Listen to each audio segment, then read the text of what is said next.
Celle qui se plaint toujours de la nourriture, c'est ma belle-mère, ou Mille, pour faire court. Elle a constamment envie de plats très épicés. Mais elle est en surpoids et borderline diabétique, donc son médecin l'a mise en garde.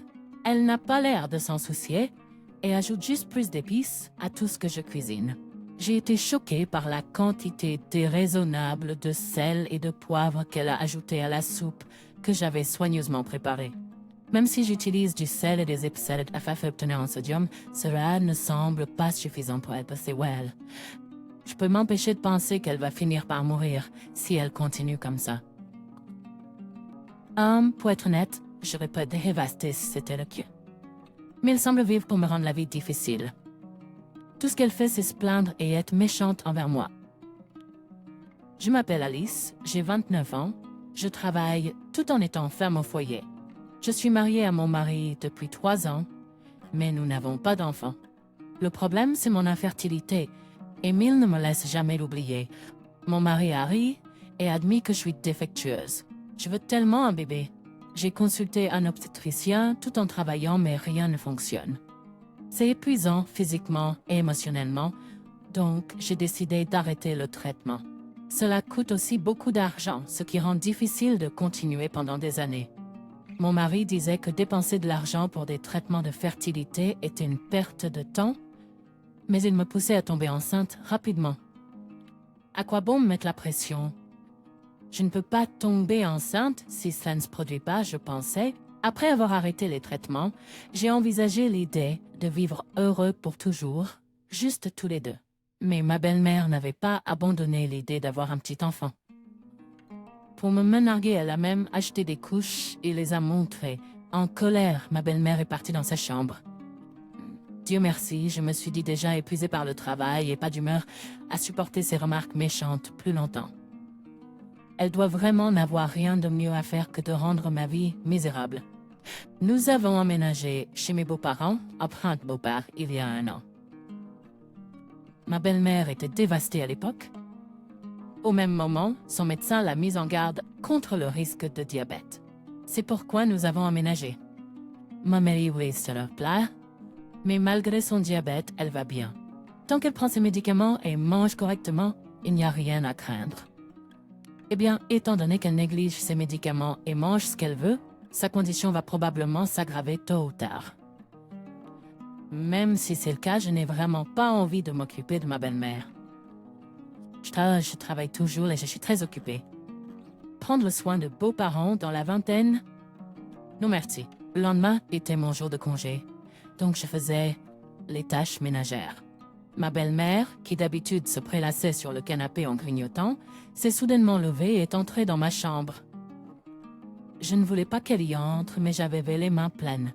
Alors j'ai laissé faire. Ma belle-mère semblait penser que j'étais reconnaissante, ce qui rendait son comportement encore plus suspect. J'avais l'impression qu'elle préparait quelque chose de louche.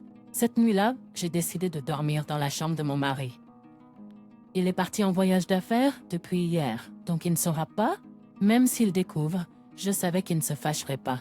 Alors j'ai fait mon choix. Je travaille comme infirmière, avec des horaires irréguliers, donc nous avons des chambres séparées. En partie parce que notre relation s'est refroidie, mais surtout parce que je ne veux pas le déranger quand je travaille de nuit. J'ai attendu que ma belle-mère aille dans sa chambre, puis je suis allée dans celle de mon mari. Et j'y ai dormi pendant 2 jours. Ma belle-mère semblait suspicieuse, parce que j'avais l'air trop joyeuse. Elle a commencé à poser des questions bizarres. Évitant le contact visuel, ma belle-mère a mangé seule son repas. J'avais le quart de nuit ce jour-là, donc j'avais prévu de me détendre avant d'être à la maison avec Pâques. Prendre du temps pour moi n'est pas une option, car ma belle-mère ne lève jamais le petit doigt à la maison. Elle adore me donner des ordres, tout en se prélassant sur le canapé, en grignotant et en lisant des mangas japonais pour femmes. Elle doit sûrement lire et comploter pour trouver comment rendre sa belle-fille agaçante et insupportable en pleurs. J'ai vu la couverture de son manga. Il était maladroitement traduit en anglais comme « Bataille épique entre mère et belle-fille dans les marais ».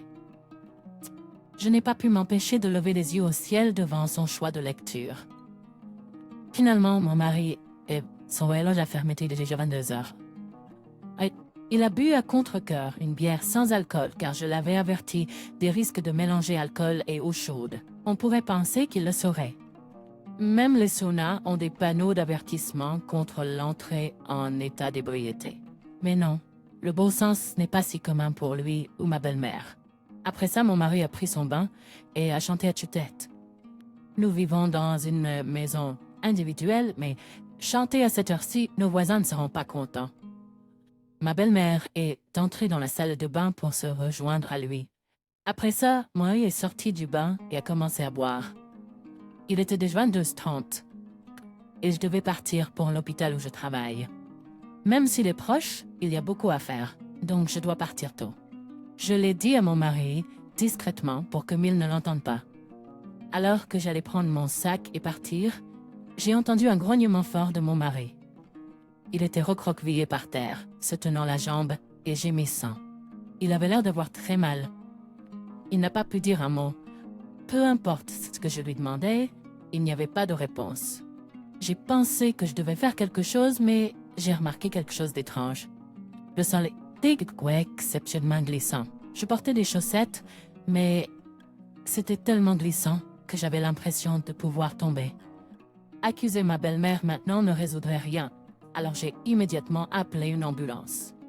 Mon mari a été emmené directement à notre hôpital et le travail était la dernière chose à laquelle je pensais. Il continuait à serrer sa jambe même après notre arrivée, transpirant visiblement de douleur.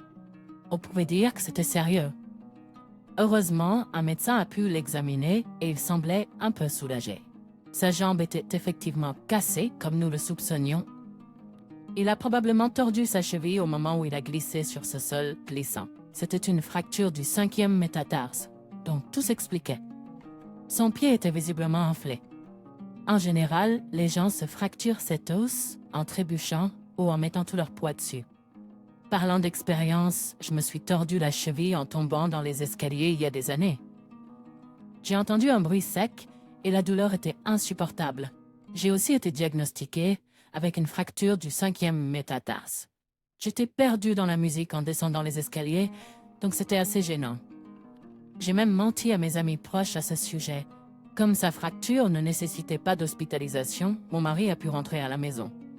J'étais prévu pour un quart de nuit, mais mon superviseur infirmier a insisté pour que je prenne la nuit de congé. Ce n'est pas une situation de vie ou de mort, mais je suppose qu'elle était vraiment inquiète. Il s'avère que ma belle-mère a intentionnellement graissé le sol pour me faire tomber. Elle avait prétendu avoir nettoyé la pièce, mais son véritable intention était de me mettre en danger. Je suis furieux. Si j'étais entré dans cette pièce, j'aurais peut-être cassé ma jambe. Non, casser une jambe serait le moindre de mes soucis. Me cogner la tête aurait pu être fatal. Ma belle-mère est pratiquement une criminelle pour avoir fait quelque chose d'aussi dangereux. Mon mari appelait furieusement la police. Ma belle-mère a essayé de lui arracher le téléphone, mais n'a pas pu le vaincre. Même avec une jambe cassée, mon mari était toujours plus fort. Il tenait désespérément à son téléphone, parlant à la police. Je ne pouvais m'empêcher de penser que je préférerais être au travail, peut-être même à l'hôpital, que de gérer ce désordre. Les voisins finiront par entendre parler de cette situation horrifiante. J'ai réussi à nettoyer le sol glissant et à emballer rapidement mes affaires dans un sac. J'ai fourré plus de choses dans mon bagage à main, enlevé ma bague de mariage et les posé sur la table. En fouillant dans une étagère pleine de vaisselle, j'ai pensé à apporter les papiers de divorce. J'ai quitté la maison et je suis allé directement à l'hôpital. L'infirmière en chef compatissante n'a pas posé de questions quand je suis arrivé à l'hôpital. Elle semblait sentir que j'avais mes raisons. Je suis infirmière, donc je peux me soutenir sans compter sur un mari. Je me demandais pourquoi je supportais d'être traitée comme une servante dans cette horrible famille de belles familles, endurant leurs commentaires méprisants. J'ai commencé à sentir que toute la situation était ridicule. Alors j'ai décidé de me concentrer uniquement sur mon travail et d'arrêter d'y penser. Le lendemain matin, j'ai demandé le divorce. Maintenant, c'est mon ex-mari. Étant donné la douleur émotionnelle qu'il m'a causée, j'ai consulté un avocat pour obtenir une compensation. Au final, mon ex-mari a dû me payer et je ne pouvais m'empêcher de penser « bien fait pour toi ». Et depuis que la police s'est impliquée, il semble que les voisins ignorent ma belle-mère. Parce qu'elle a parlé de la raison pour laquelle mon ex-mari s'est cassé l'os, tout le monde la considère comme une mauvaise parente. Comme on peut s'y attendre, mon ex-mari ne veut plus rien avoir à faire avec elle et semble l'avoir mise à la porte. Bien qu'il y ait un genre de programme d'aide aux survivants, il ne paie pas beaucoup. Elle pleure en disant qu'il est impossible de vivre seule. Elle adore manger et à cause d'elle, nos factures d'épicerie étaient exorbitantes. Donc, vivre uniquement avec l'aide aux survivants signifierait un style de vie très modeste. Quant à mon ex-mari, je me fiche de ce qui lui arrive maintenant. Il a dit quelque chose à propos d'un prêt de voiture, mais je n'ai aucune idée de ce qui s'est passé avec ça. J'ai supposé qu'il ne pourrait pas se le permettre avec son salaire. Il me prenait pour acquise et pensait que je contribuerais aussi financièrement. Ce qui m'énervait tellement. Même s'il n'est pas particulièrement riche, c'est le genre à acheter une nouvelle voiture sans réfléchir. Plus tard, j'ai commencé à fréquenter un médecin à l'hôpital. Et 2 ans après, nous nous sommes mariés et avons été bénis avec un enfant. Ce qui semblait être un miracle après tout ce que j'avais traversé. Désormais, je suis déterminée à faire de mon mieux pour ma famille.